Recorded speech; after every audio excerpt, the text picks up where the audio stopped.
Bonjour et bienvenue à toutes et à tous. Nous commençons par ce bulletin météo spécial qui indique que de fortes rafales de vent avec chasse-poussière locale ainsi que de fortes pluies orageuses et des chutes de neige sont prévues jusqu'au samedi dans plusieurs provinces du Royaume.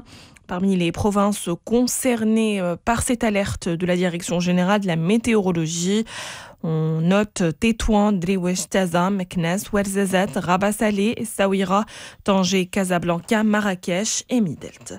Et suite à ce bulletin météo spécial, la Société nationale des autoroutes du Maroc appelle à la prudence et recommande vivement aux usagers de l'ensemble du réseau autoroutier national de faire preuve de vigilance et de bien se renseigner sur les conditions de circulation avant tout déplacement. 4e commission nationale des investissements s'est réunie hier à Rabat sous la présidence du chef du gouvernement, Aziz Arnouch. 4 projets de convention ont été approuvés à cette occasion.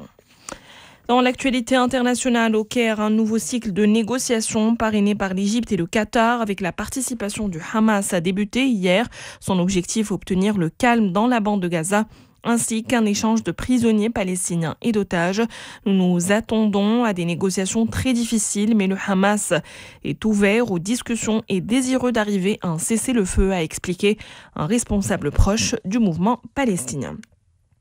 Et pour sa part, le président américain Joe Biden recevra le 12 février à la Maison-Blanche le roi Abdallah II de Jordanie pour évoquer la situation à Gaza et discuter de l'idée d'une paix durable passant par une solution à 2 États.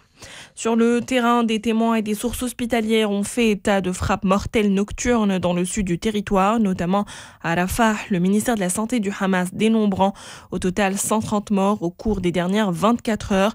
Le secrétaire général de l'ONU, Antonio Guterres, a prévenu qu'un assaut sur Rafah augmenterait de façon exponentielle, ce qui est déjà un cauchemar humanitaire. Et voilà, c'est tout pour ce Flash Info. Merci de l'avoir suivi.